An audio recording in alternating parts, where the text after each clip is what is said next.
여러분 혹시 정의, 공의라는 단어 들으면 기분이 좋습니까? 별로 안 좋습니까? 그럼 사랑이라는 말을 들으면 기분 좋아요, 안 좋아요? 좋죠. 근데 정의라는, 공의라는 말을 들으면 좀 무섭다. 사실 그걸 가장 무서워한 사람이 하나 있었습니다. 16세기에 자기의 의사와는 상관없이 종교개혁의 도구로 사용된 마틴 루터입니다.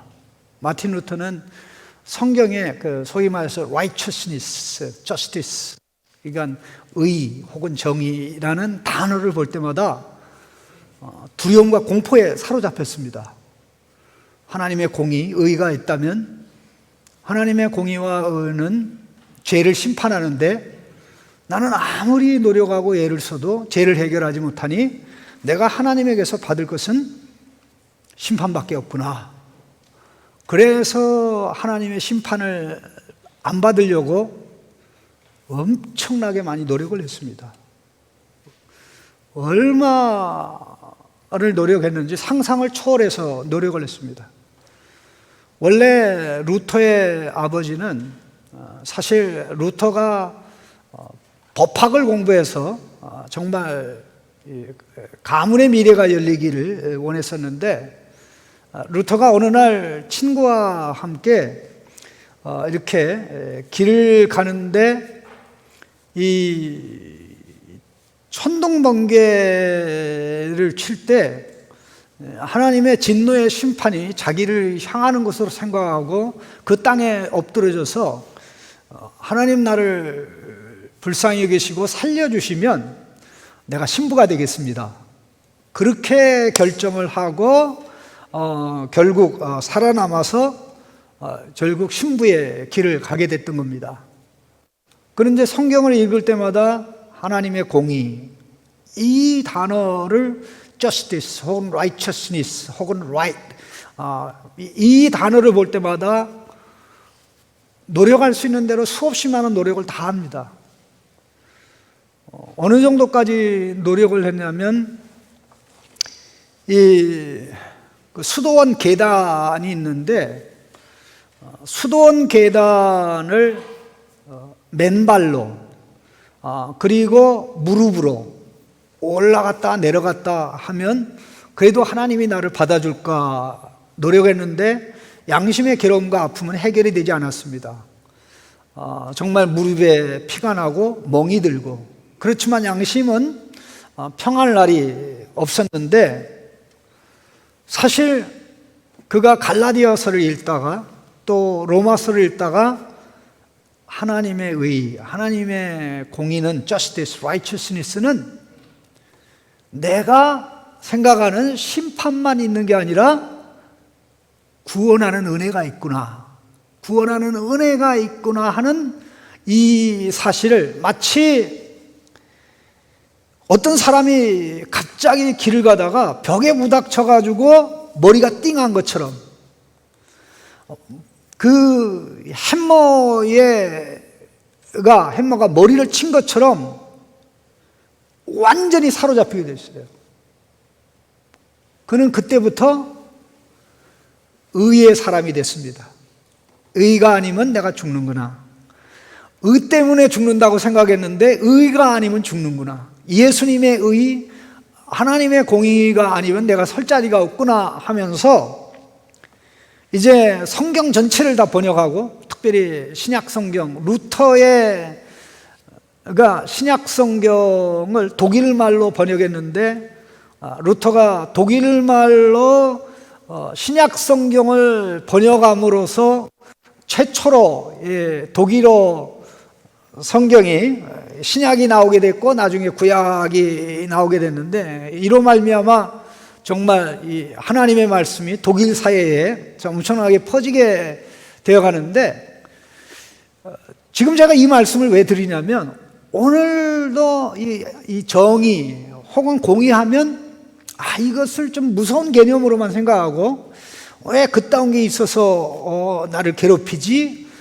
나는 사랑만 있으면 되는데 하는 이러한 오해를 루터가 깨닫기 이전의 단계에 머물러 있는 사람이 혹시 우리 지체들 가운데 있지 않을까 하는 두려움이 있어서 이 말씀을 드리는데요. 사실 사랑이라는 단어와 정의 또 공의라는 단어는 서로 대립되는 게 아닙니다.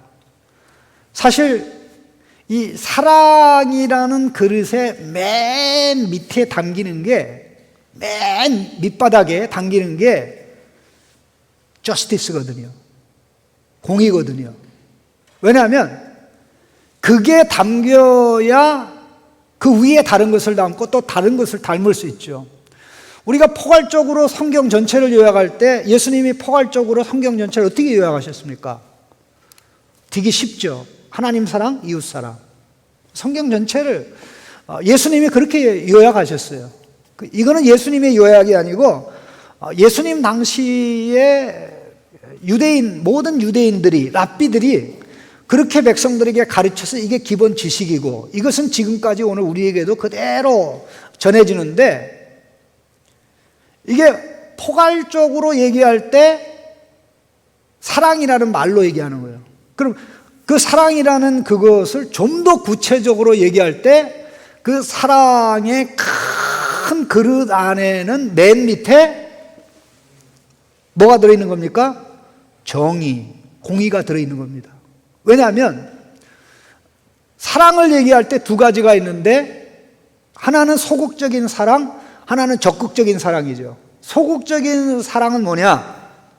소극적인 사랑은 해를 끼치는 행동을 잃지 안 하는 겁니다. 뭐라고요? 그러니까 우리가 자주 하는 말을 통해서 보면 나 너한테 해 안 끼칠 거야.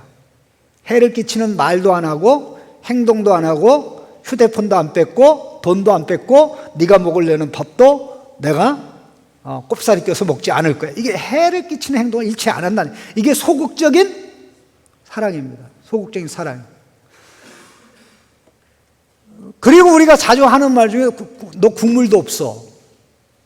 이 국물도 없어라는 것은 뭐 최소한의 사랑을 적극적으로 실천하지 않겠다는, 이걸 가르쳐서 우리는 적극적인 사랑이라, 소극적인 사랑, 해를 끼치는 거 안 하고 적극적인 사랑, 유익을 주는 행동을 하는 거죠. 그러면 자, 소극적으로 못된 짓을 계속 하면서 적극적으로 사랑을 실천하면 사람이 어떻게 얘기합니까? 맨날 시도 때도 없이 나를 괴롭히고 힘들게 하고 그래도 1년 360을 힘들게 하다가 하루 불러내가지고 밥 사준 거 있죠. 그럼 그 친구가 되게 고맙게 생각하죠. 은인으로 생각하죠. 눈물 나고 감격하죠. 이런 은인이 어딨나? 누가 또라이야? 예?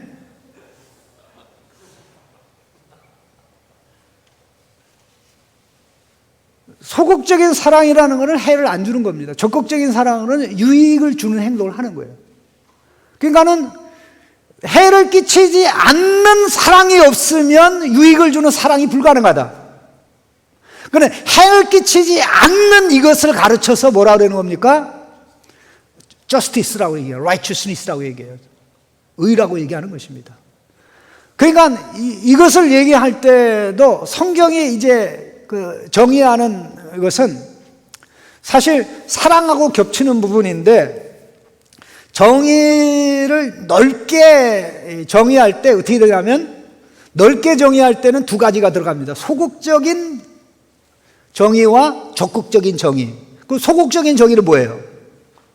소극적인 정의는 뭐예요? 말라 하지 말라 하는, 그게 소극적인 정의예요. 그럼 적극적인 게 뭐예요?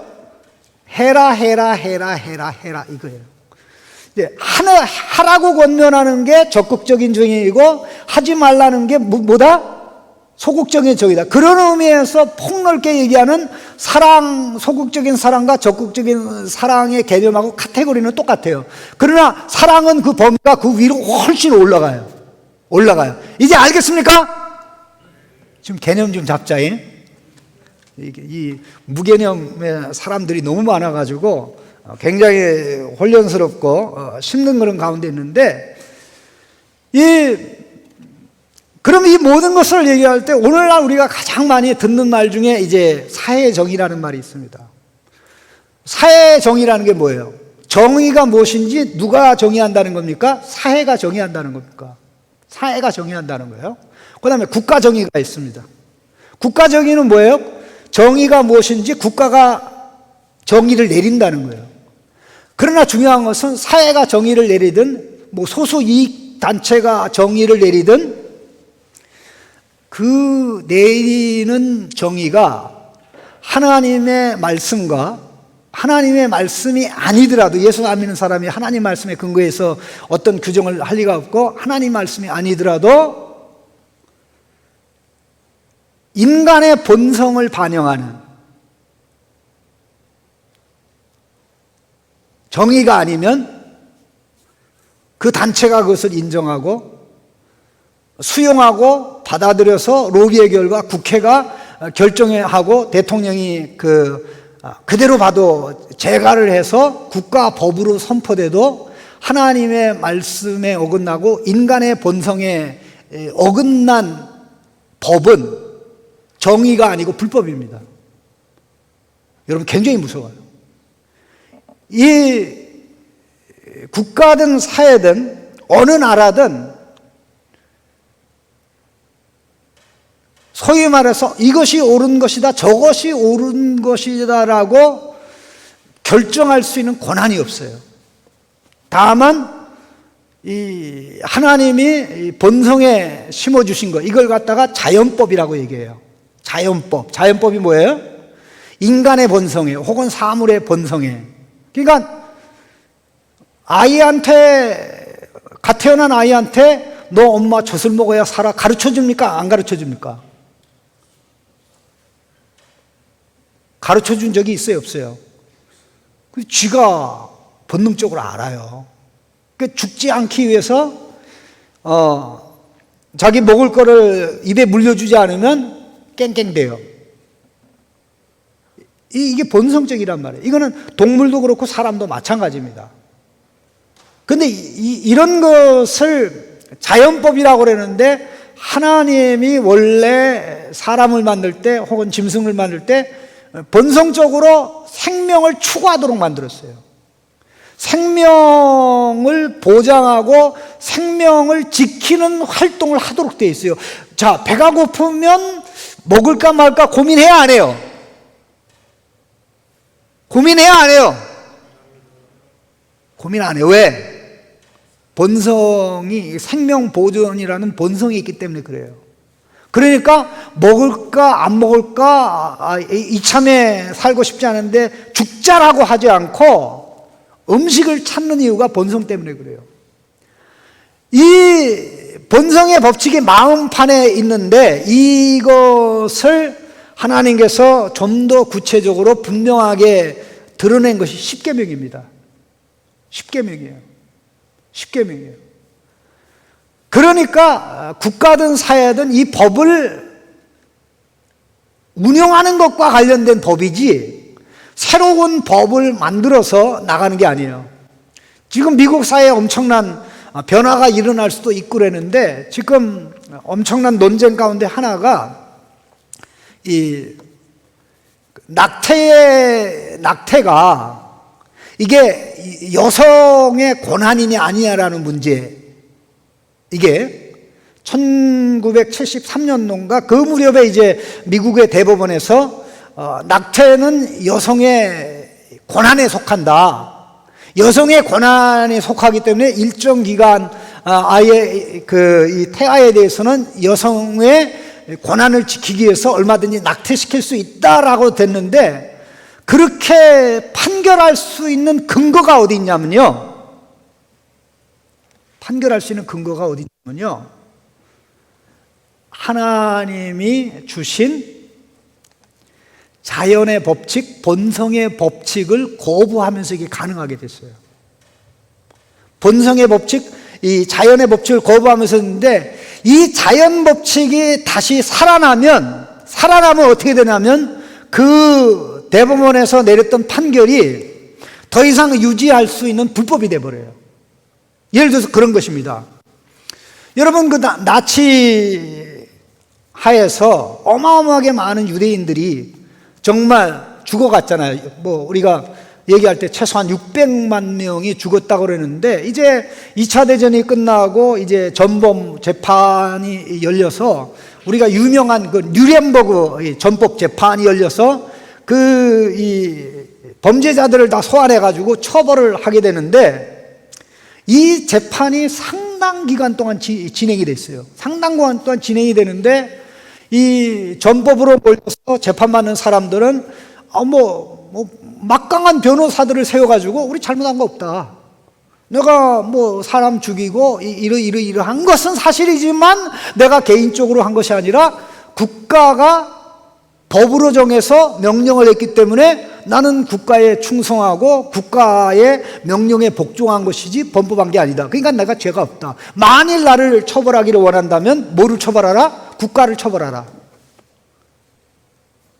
이렇게 됐는데, 그 당시만 해도요, 그러니까 지금으로부터 50년 이상이 지났죠. 그 당시만 해도 이 판사들이 판결을 할 때 뭘 가지고 판결했냐면요, 국가의 법 위에, 국가의, 그것이 전제주의 국가든지 뭐 히틀러와 같은 이 전제주의 국가든지 어떤 국가든지 국가의 법 위에 자연법이 있다, 이렇게 했어요. 국가의 법보다 높은 하이어 법이 있는데, 그 고등 최고의 법이 있는데 그 법이 자연법이라는 것이에요. 자연법은 어떤 경우에도 생명을 해하는 것을, 인종, 피부, 배경이 다르다고 해하는 것을 용납할 수 없다는 거죠. 자, 예를 들어서 미국의 흑인 운동, 정말 흑인들이 굉장히 많은 어려움을 당했는데, 심지어 어떤 경우에는 버스를 타면 흑인이 앉을 수 없는 구간이 있어요.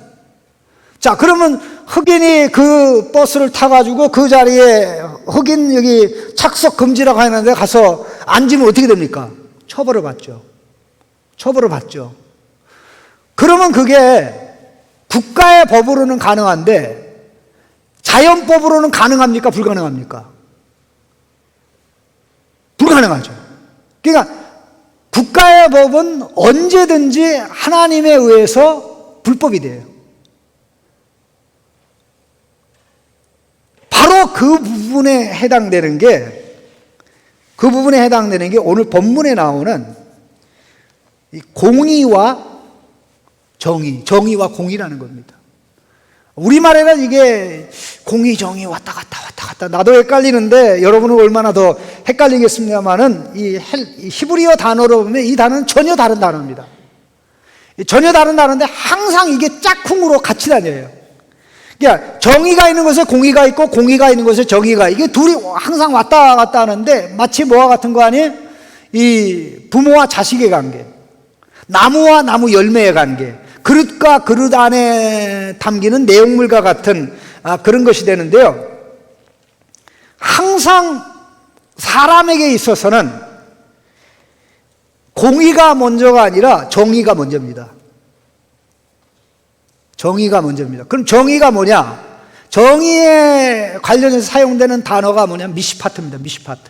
미시파트가 뭐냐면 판결하다, 판단하다, 재판하다, 그런 뜻입니다. 그러면 자 보세요. 판결을 할 때 판사가 기분에 따라 판결합니까?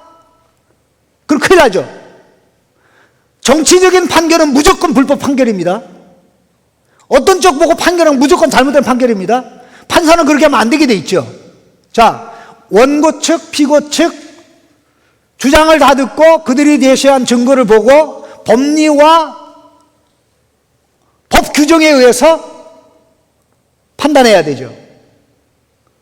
그러면 증거 자료가 있고 증거 자료를 볼 수 있는 사실 확인이 있으니까 그리고 그 사실을 확인된 그 증거 자료를 뭐를 거기는 무슨 잣대를 적용하는 겁니까? 법이라는 잣대를 적용하는 거죠. 바로 그 과정을 가르쳐서 정의라고 얘기하는 것입니다. 그러니까 정의는 법이 아니고 법을 분별하고 깨닫고 적용하는 것이죠. 이게 사람에게는 항상 정의가 문제예요.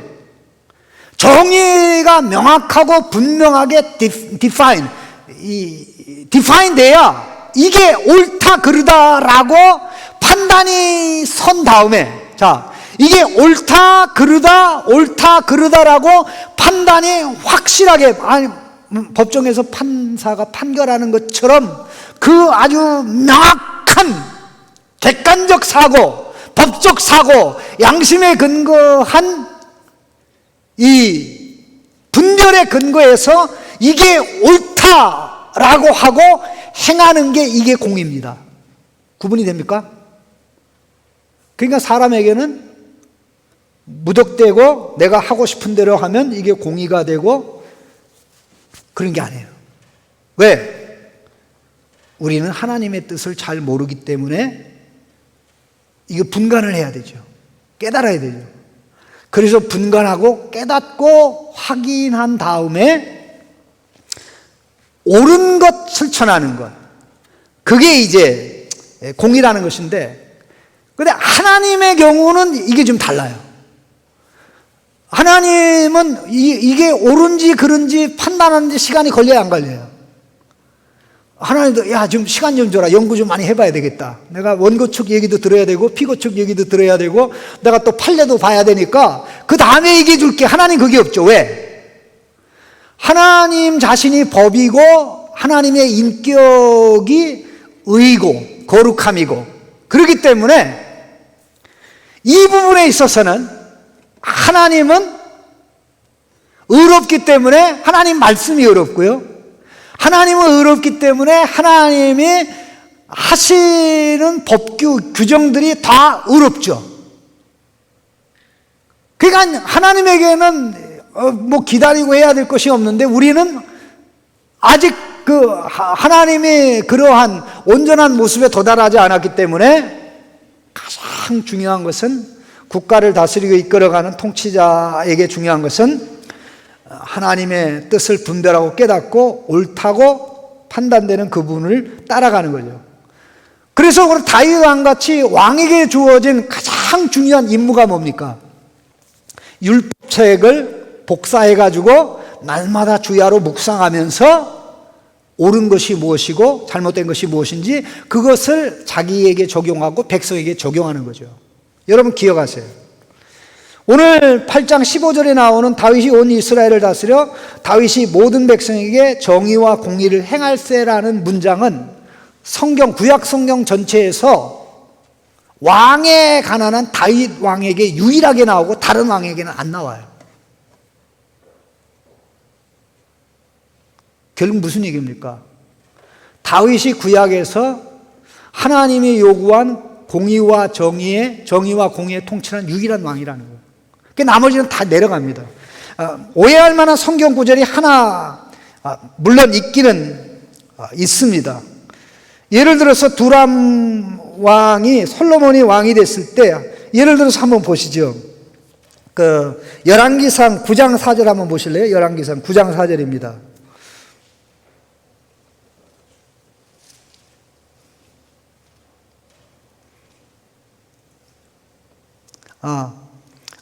열왕기상 10장 9절입니다. 그거는 그 앞부분에 얘기하고요.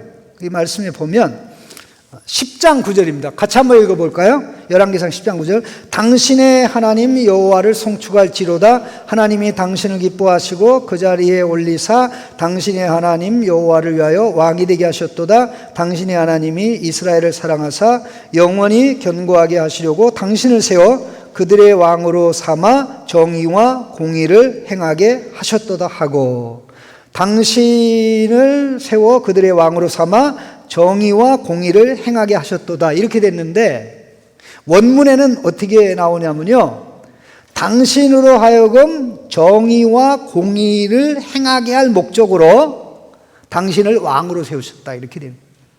그러니까 다윗은 왕으로 세운 목적에 따라 정의와 공의를 행했는데 솔로몬을 이방 왕이 봤을 때 바로 이 목적을 위해서 하나님이 솔로몬을 왕으로 세웠다는 거예요. 그런데 실제적으로 솔로몬이 이런 통치를 했느냐? No.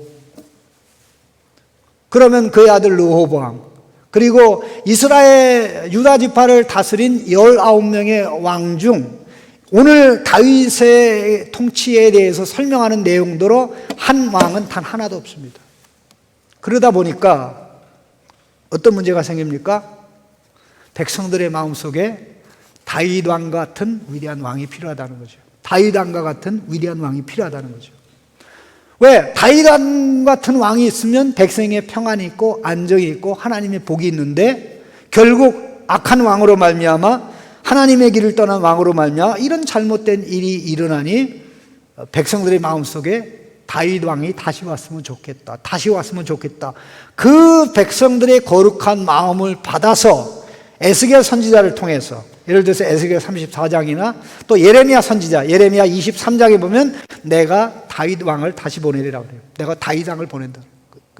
하나님께서 말씀하신 다윗 왕은 다윗의 마지막 자손 메시아 예수 그리스도를 가르칩니다. 그래서 다윗이 시작한 공의와 정의와 공의를 최종적으로 실현한 분이 예수 그리스도입니다. 그 예수 그리스도 안에서 모든 것이 다 이루어지는데, 여러분 가만히 생각해 보세요. 여러분 역사적으로 볼 때 나라가 망하는 것은 외부 적에 의해서 망합니까? 내부 적에 의해서 망합니까? 예? 외부 적에 의해서 망하는 것은 원인입니까? 결과입니까? 여러분 꼭 기억하세요. 이 안에서 썩어 문드러진 결과 외부 적이 왔을 때 감당을 못하는 겁니다. 그러니까 외부 적에 의해서 망하는 것은 이미 내적으로 망한 것의 결과이지 원인이 아니에요.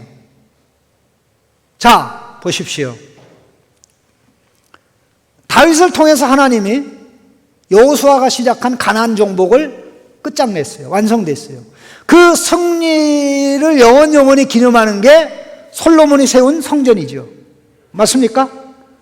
그럼 다윗이 이제 솔로몬이 성전을 질 수 있도록 이제 승리의 기쁨과 즐거움을 누리는 통치를 하나님 백성에게 실현한 것이 뭡니까? 바로 정의와 공의입니다. 정의와 공의는 뭐냐? 하나님 자신의 성품과 하나님 자신의 행위를 반영하고, 하나님은 한 번도 당신의 통치 방식을 바꾼 적이 없는데 하나님이 한 번도 바꾼 적이 없는 통치 방식이 공의와 정의입니다. 무슨 얘기냐면 하나님이 천지를 창조하시기 전에도 하나님은 공의와 정의, 그러니까 성삼위 하나님 사이에도 이 공의와 정의가 있는 거예요. 뭐냐면 해서는 안 될 일을 안 하고 해야 될 일만 하는 거예요. 그러니까 해서는 안 될 일을 안 하는 게 뭡니까? 소극적 정의. 근데 해야 될 일을 하는 것 적극적인 정의.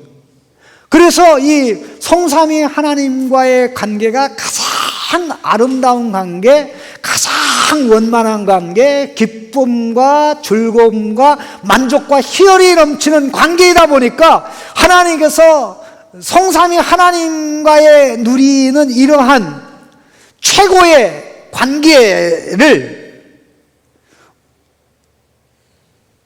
피조물에게 나눠주셔서 피조물이 그 참여하게 하려고 하나님이 세상을 창조하시고 그 세상의 모든 피조물 가운데 인간을 가장 존귀한 자로 만들어서 하나님의 공동체적인 사랑에 참여하도록 만든 거예요. 어마어마합니다. 상상 초월합니다. 그래서 가정의 모델이 하나님에게서 나오죠. 교회의 모델이 하나님에게서 나오죠. 또 국가의 모델이 하나님에게서 나오죠. 그 가장 근본적 기초가 뭐다? 공의와 정의다. 자, 성경 좀 몇 구절을 좀 봤으면 좋겠는데요.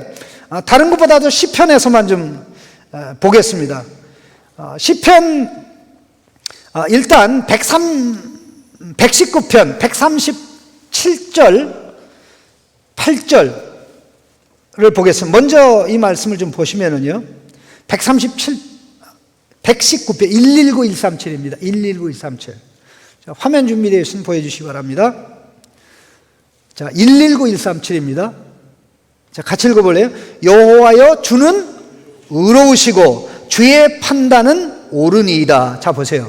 여호와여 주는 의로우시고 할 때 여기 의로우시다라는 단어는 아까 공의로 번역된 그 단어입니다. 자, 주의 판단 옳다. 의로우니까 바른 걸 추구하고 삐뚤어진 것을 배척하죠.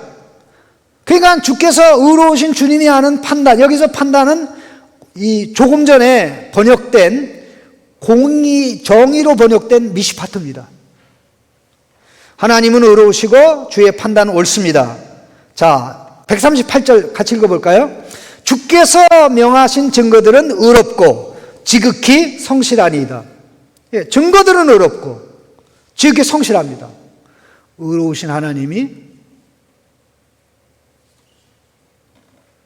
의로우시니까 의로운 일만 하고 바른 일만 하고, 근데 그렇게 되니까 피조물들이 은혜를 입죠. 자, 이 내용을 좀 더 확대해서 보면 시편 11편 7절을 보십시다. 시편 11편 7절. 여러분들 나중에 그 주보의 설교 요약에 나온 이번 그 설교 요약에는요, 성경 구절이 억수로 많이 들어가 있어요. 그거 나중에 한번 다 찾아보세요. 예?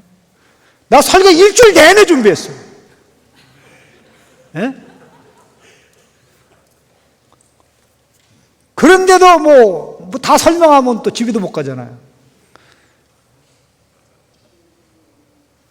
자, 11장 7절입니다. 같이 읽겠습니다. 여호와는 의로우사 의로한 일을 좋아하시나니 정직한 자는 그의 얼굴을 배우리이다. 아멘. 뭐라 됐어요? 여호와는 의로우사 의로운 일을 좋아하시니 정직한 자는 그의 얼굴을 배우리이다. 의로우니까 의로운 일을 좋아하시니까 정직한 자는 어떻게 해요? 살만 난다.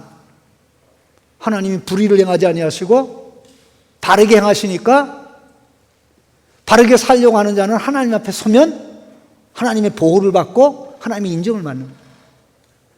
또 악한 사람이 바르게 가는 사람을 괴롭히면 하나님이 누구를 야단쳐요? 바르게 가는 자에게 야 이거 삐뚤어 가는 자한테 맞춰줘. 그렇게 하지 않죠. 자, 112편 4절을 보십시다. 112편 4절. 112편 4절에 어떻게 되어 있습니까? 정직한 자들에게는 흑암 중에 빛이 일어나나니 그는 자비롭고 긍휼이 많으시며 의로운 이시로다. 아멘. 자, 이 개념 정리가 돼야 됩니다. 그는 자비롭고 긍휼이 많으며 의롭다.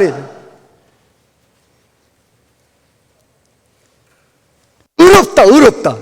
자비롭고 긍휼이 많으며 의롭다. 이게 무슨 말입니까? 하나님을 믿고 의지하는 사람에게는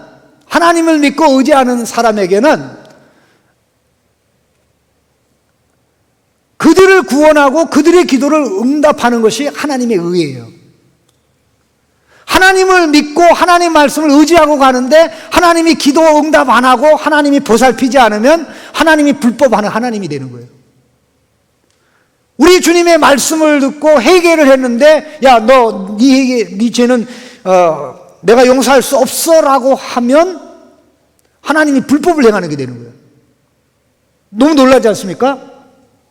그러니까 이 하나님의 의라는 게 우리를 지키고 보호하고 우리를 편안하게 하는 것이지 우리를 불안하게 하고 초조하게 하는 게 아니에요. 예? 우리의 영원한 안전망입니다. 이 하나님의 공의와 정의가 우리의 안전망이에요. 여러분, 고속도로에 중앙분리대 가 있고 중앙분리대가 없는 곳에는 중앙선이 있지 않습니까? 자, 중앙선은 여러분 운전을 막기 위해서 있는 거예요? 여러분 안전하게 운전하기 위해서 있는 거예요? 없어요. 좋아? 한번 해봐. 무슨 일이 일어나나. 다 죽어. 지만 죽으면 혼자 가서 죽지 왜 남까지 죽여? 하나님의 공의와 정의가 그런 거예요. 우리를 지키고 보호하는 보호에 그러니까 하나님의 보호에 올 테나 그 안에 들어가면 누가 지켜요? 하나님이 지킵니다. 하나님이 보장해. 그 안에 들어가 있으면 국가도 터치 못합니다. 잠시 잠깐 터치해서 감옥에 넣을지 몰라도 하나님이 국가를 그 세력을 끝장내지.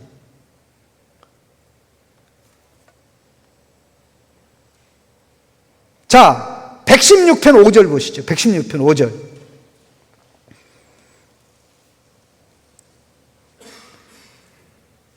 그래서 하나님의 공의와 정의의 개념에 대한 오해를 시정을 해야 됩니다. 116편 5절 같이 읽겠습니다. 여호와는 의로우시며 은혜로우시며 우리 하나님은 국률이 많으시도다. 아멘. 은혜로우시며 의로우시며 국률이 많으시도다. 자, 은혜로우시며 국률이 많으시면 그 가운데 뭐가 있어요? 의로우시다.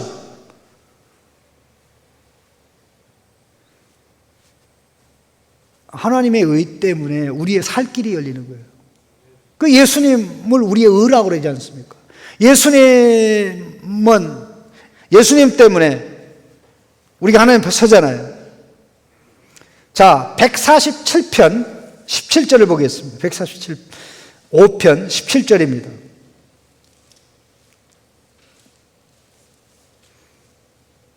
같이 있습니다. 여호와께서는 그 모든 행위에 의로우시며 그 모든 일에 은혜로우시도다. 모든 행위에 의로우시며 모든 일에 은혜로우시도다. 자, 그러니까 하나님의 은혜를 받는 사람은 하나님의 의로운 행동의 결과로 은혜를 받는 거죠. 그럼 하나님의 의로운 행위로 말미암아 은혜를 받으면 그 은혜 받아서 하나님 앞에 서게 됐으니까 하나님의 의를 반영하는 행동과 반영하는 삶을 살게 되죠. 자, 최종적으로 이루어지는 새하늘과 새 땅을 의의 나라라고 얘기하는 이유가 뭡니까? 불법, 부정은 거의 설 자리가 없어요. 그러니까 의라는 것은 우리의 유일한 소망이 되고 우리를 지탱하고 붙드는 힘이 되는 거죠. 예? 그런데 우리가 이거를 발로 박차고 살아가겠다라고 하면 참으로 안타까운 일이죠. 그 18세기에 지금도 유명한 국부론을 쓴 아담 스미스가 한 말 중에 굉장히 유명한 말이 있어요. 사회는 어떻게 무너지는가? 정의가 없어서 무너지는가? 선행이 없어서 무너지는가? 자, 사회는 선행이 없어서 무너집니까? 정의가 없어서 무너집니까? 자, 그러면 선행과 정의를 보면 정의가 이 기초에 해당되는 게 어디예요? 정의가 기초예요. 그 정의라는 기초 위에 사랑이 세워지는 거죠.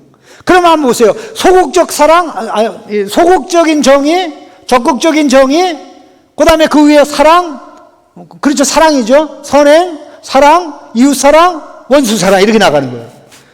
그런데 우리 기독교인들이 사랑하면서 그 사랑을 가능하게 하는 소극적 정의에 무관심하단 말이야. 여기저기 사고치고 다니면서 사랑 얘기하면 하나님을 가장 많이 모독하는 게 하나님의 아들, 딸들인 거예요. 그래서 우리가 이 부분에 있어서 각성이 필요한 것입니다. 어른들은 이런 얘기도 분별을 못해요. 그래서 우리 젊은 지체들이 이 부분에 대해서 집을 세울 때 1층, 2층, 3층 파운데이션을 놓고 1층 놓고 이렇게 올라가는데 그 1층 밑에 층 부분에 해당되는 게 이게 소극적인 정의입니다. 말라는 것을 안 하는 거죠. 자, 보세요. 10계명에 하라는 게 더 많아요? 하지 말라는 게 더 많아요? 하지 말라는 게, 왜 하지 말라는 게 더 많죠? 아직 하나님의 백성이 성수가 아직 안 왔기 때문에. 구약 백성은 어린아이가 같거든요. 구약은 어린아이 시대입니다. 유년 시대예요. 인펀트, 유아 시대가 구약 시대고요. 신약 시대는 성숙한 시대예요.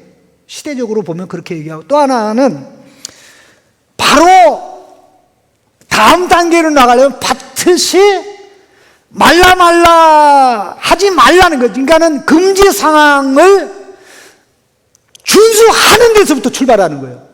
그러니까 사랑의 맨 마지막 바텀 라인이 뭐라고요? 이게 뭐라고요? 예? 말라는 안 하는 데서부터 출발하는 거예요. 그러니까 그걸 다 내려놓고 그냥 살아가면서 하나님 앞에 고민하기를, 하나님, 내가 저 사람을 사랑을 못하고 있는데, 내가 원수를 용서하지 못하고 있는데, 하나님 원수를 용서하고 품을 수 있도록 해달라고 얘기하면 하나님 뭐라 그래요? 너 지금 저기 소극적인 정의도 실천하지 않고 있는데 네가 무슨 저 100층짜리를 생각하고 있냐. 지금 정신 차려라. 사실 우리 분별력 있게 믿어야 돼요. 분별력 있게 믿어야 돼요. 지금 덧셈 뺄셈도 못했는데 미적분하려고 땀을 뻘뻘 흘리면서 하나님 나 미적분하게 해달라고. 미적분은 고사하고, 야, 너 덧셈 더하기 빼기 못하면 나누기 곱하기 못해. 나누기 곱하기 더하기 빼기 못하는데 덧셈 곱하기 나누기 가능합니까? 내가 해보니까 안 되더라고요. 솔직히 말해서 안 돼요. 그러니까 하나님은 우리에게 고차원의 단계를 요구하는 게 아니라 밑에서부터 나가는 걸 원하는 거죠. 나가는 걸 원하는 겁니다. 그런데 또 하나 기억을 해야 할 것은 혼자 한 게 아닙니다. 다윗이 혼자 한 게 아니고 그의 신하들과 함께 있습니다. 그 신하들 구성원들이 다 완벽하지는 않지만 다윗이 이끄는 방향으로 이제 나가는데, 제가 이 부분을 좀 분석하면서 깜짝 놀란 게, 하나님의 공의가 실현되는 사회, 또 가정, 공동체는 이런 모습이구나 하는 느낌을 그냥 직감적으로 받을 수 있게 되는데, 화면 좀 준비해 주시죠. 이게 네 컷이 나오는데 첫 번째, 두 번째 컷은 여기 본문에 나오는 순서대로 이름을 언급한 겁니다. 근데 아까 방송실에서 이게 왜 똑같은 게 많이 나왔나 해가지고 계속 헷갈리는데, 지금은 아마 헷갈리지 않으리라 봅니다. 16절, 이게 엑스의 아들 와에, 스루야의 아들 요압, 아이두베의 아들 사독, 뭐 이런 식으로 쭉 누구의 아들 누구, 누구의 아들 누구, 누구의 아들 누구, 이런 식으로 해서 11명이 나오는데, 자, 이 한 인물 한 인물 한번 여러분 보세요. 자, 스루야부터 출발하는데, 이제 다윗의 누님이죠. 이름 뜻이 뭐예요? 발수함이라, 이 상처를 치유하는 기름입니다. 요압 무슨 뜻입니까? 요한은 아버지, 아힐롯 내 형제는 아이, 요사밧 여호와께서 심판하신다, 아이둡 내 형제는 좋다. 그 다음에 사독 의롭다. 이게 공의로 번역된 그 단어입니다. 아히멜렉 내 형제는 왕이다. 스라야 여호와는 통치자시다. 여호야다 여호와께서 아신다. 분하야 여호와께서 세우셨다. 자, 이거를 같은 주제로 정리해 보면 건강한 가정, 건강한 나라 개념이 그대로 나옵니다. 다음 보세요. 다음 화면 보세요. 순서대로 딱 이렇게 보면, 자, 내가 이름 불러야지 내용 여러분 얘기해요. 스루야, 그 다음에 아힐롯, 내 형제는 아니니까 내가 보살펴야 되는 거죠. 그 다음에 아히둡, 좋다, 나쁘가 아니고 좋다. 그 다음에 아히멜렉, 내 형제는 왕, 시기 질투나는 거예요? 존중하는 거죠. 그 다음에 아비아달, 내 아버지 위대하다. 건강한 가정이죠. 좋은 가정이죠. 네. 그야말로 하나님의 공의와 정의가 실현되는, 자기 자리를 알고 해서는 안 될 거고 해야 될 걸 아는 그런 모습이죠. 요압, 여호사밧, 그 다음에 스라야, 여호야다, 분하야 세우셨다. 이거 보세요. 가정, 하나님과 하나님의 말씀이 중심이다. 그게 가정이 되고 사회가 되고 공동체가 되고 국가가 되는 거죠. 이걸 우리가 한마디로 말해서 공의와 정의라고 하는 것입니다. 그냥 항상 밑에서부터 출발하는 것이지, 여러분 살기 좋은 사회는요 소극적 정의가 지켜지는 사회입니다. 왜냐하면 소극적 정의가 지켜지는 사회라는 건 뭐냐면 이 권력자들이 불법을 행하지 않는다는 거죠. 남의 거 뺏어가지 않고, 예? 적어도 법이 말이에요, 이 국가의 법이, 경찰이 죄 없는 사람 엮어매지 않고, 검사도 그렇고 판사도 그렇고 엄격한 잣들에서 지위고하를 막론하고, 어떤 사람이 재판을 받든 가난한 자가 재판을 받든 부자였든 부자에게 유리하고 가난한 자에게 불리하지 않게 하고, 가난한 자가 죄인인데도 가난한 자이기 때문에 유리하게 하면 이게 불법이에요. 무조건 가난한 자 위한 게 아니에요. 항상 기준이라는 것은 오른쪽입니다. 얼굴을 안 봐요. 하나님이 사람의 낯을 보아주지 않는다는 게 그런 뜻입니다. 여기 다윗이 모든 백성에게 정의와 공의를 행했다 그러잖아요. 언제 어디는 누구에게나 자기 편은 괜찮고, 이걸 갖다가 선택적 정의라고 그러는 거예요. 그 진영 논리라고 얘기하는 거예요. 예? 이런 것은 사회를 좀먹고 공동체를 어렵히고 힘들게 하는데, 내 자식이라도 아니면 내 가족이라도 적용되는 기준은 우리 하나님에게는 동일하고, 그 동일한 기준을 가지고 통치할 때, 심지어 국가의 대통령이 예수 믿지 않더라도 하나님의 일반적인 자연법의 원리가 공정, 공의 아닙니까? 이렇게 나가면 그 나라는 하나님의 법 아래 보호하에 있기 때문에 하나님의 복을 주셔요. 예수 안 믿어도. 여러분, 실제적으로 역사를 그렇게 볼 수 있는 안목이 있어야 돼요. 단지 뭐 교회 다니면서 온갖 불법 행한다? 그건 안 믿는 만 못한 거예요, 실제적으로. 그래서 굳이 어떤 나라를 뭐 기독교 국가로 만들어야 되는 것은 그거는 있을 수 없는. 왜냐하면 어차피 그렇게 된다 할지라도 끝나는 날이 오고, 영원히 하나님의 의와 공의가 영원히 우리 마음 중심으로부터 실천되는 그날이 오고, 그것이 이루어진 것이 새하늘 새 땅이기 때문에 지금 이 땅에 살면서 가정에서도 이것, 직장에서도 이것, 사업을 하면서도 이것, 관계를 위해서 이렇게 나가면 시대를 앞서가는 사람이다. 새하늘과 새 땅에 가장 적합하게 살아가는 복된 사람. 여러분 그렇게 살고 싶지 않아요? 나는 그렇게 살고 싶고, 여러분들과 함께 그렇게 가기를 원합니다. 다윗이 하다가 이루지 못한 것 예수님이 이루셨는데요.